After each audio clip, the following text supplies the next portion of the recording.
Okay, so if we pop on now, okay, I like to call them support tools. Okay, and in my opinion, they're key to maximising returns. Okay, now how I like to think of these support tools is very, very simple. I have the rules of my system.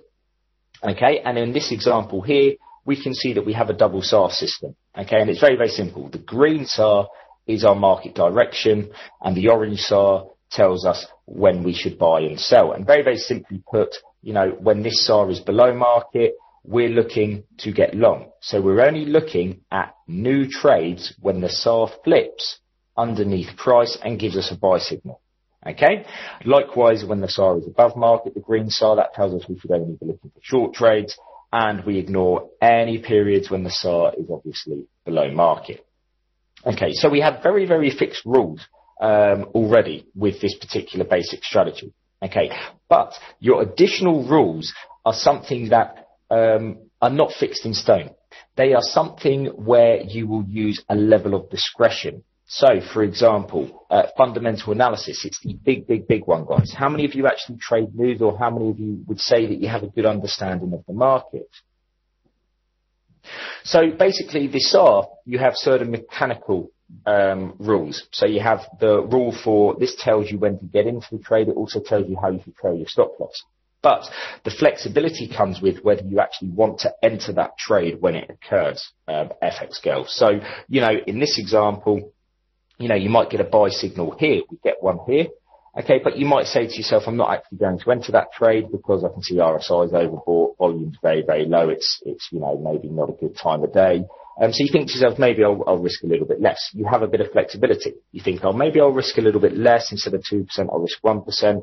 And you have to try and gauge what is a sensible trade. And the tools that I use for this are very, very simple. They are basically fundamental analysis. Okay, if the news tells me to trade one way or another, okay, I will trade one way or another. Okay, so for example, when we have a little look at the chart now, okay, and we go back to that euro dollar on the daily chart, okay, on Thursday, we can see that we had a very, very, very bullish day. And I'll just mark a red candle there, and we'll go on to the 5-minute chart, and we'll try and find that line on the chart so that we can actually see what happened. Okay, so on this day here, we can see that we actually had ECB. Now, we were quite lucky in the sense that our mechanical strategy actually told us to get long. But say the second system I was trading, the RSI bounce, when we're looking for a real drive up, okay, that would have told me to enter into a short trade probably around here.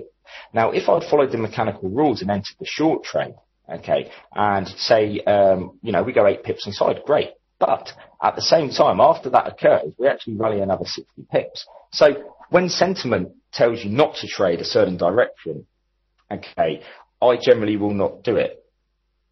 How do you make the right decisions at those moments? How do you use initiative decisions and not resort to impulsive decisions, says Darren Littlewood? It's not easy. This is a big danger of discretionary trading. Absolutely, it's a big psychological issue that there is, Darren. And basically, it's things like a fear of losing. It's monetizing, as I've said, monetizing your trades when they go a little bit on side and getting out of the trade, which is exactly what happened in those results that I show you there. Biggest winner was €15. Biggest winner with a mechanical strategy, €36. But you can actually train yourself to avoid these issues, and it is a more in-depth psychological aspect of trading as a whole. So maybe in our next session we can actually look at how we can avoid curve fitting and avoiding the fear and so on and so forth. But it's very, very much not easy. But you just have to try and set yourself certain rules, but at the same time allow yourself a level of flexibility. It's not easy to do. It's kind of having the best of both worlds, unfortunately. Okay, so fundamentals, very, very important. This is probably for me the most important thing. Okay, I will try and find the fundamentals in the morning before I actually trade. We'll talk about these in a second. As well as this, very simple things. Time of day, very important for me. Okay, I'm more likely to risk a lot less on a trade after 9:30, unless there's a news event or there's something that I see that gives me a good setup. Okay, mechanical strategy will trade or not trade, or it will trade X amount if you program it that way. Okay, or you trade it that way yourself. Okay, however, at some point you will want to trade more. based on the setups that you have. Very, very simple ones. Okay, news and time. Oscillators are another one. Again, oscillators. Everyone thinks that oscillators are mechanical. They're actually not.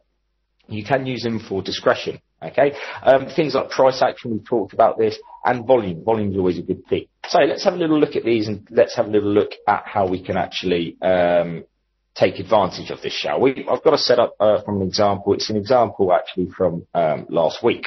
Okay, and it's actually in cable.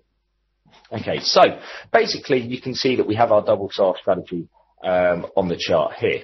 Okay, basically rules of the strategy are that as long as the SAR is below market, every time we get a buy signal, i.e. every time the SAR flips from top to bottom of the market, okay, we look to enter a trade. Our stop loss is placed on the SAR and it trails this orange SAR here, this signal SAR. Very, very simple strategy. Okay, it's more of a decision support tool, but it is a very well-known strategy that a lot of traders do use. Okay, we also see that we have an RSI, very good oscillator. Okay, I always use this. I use it to find things like divergence in a market. I look for it for finding true ceilings and true floors, which I'll talk about in a second. And then we also have volumes, which are always important. Okay, volume is like the nuts and bolts. They are like the nuts and bolts of a car. Okay, it tells you what's going on under market. So basically, we can see that using the SAR strategy, guys, in our next slide. Okay, very, very simple. Okay, we are given a buy signal and this orange dot. We can see that right here. Okay, basically our green dots are below market, and as we can see, our orange dot is below market.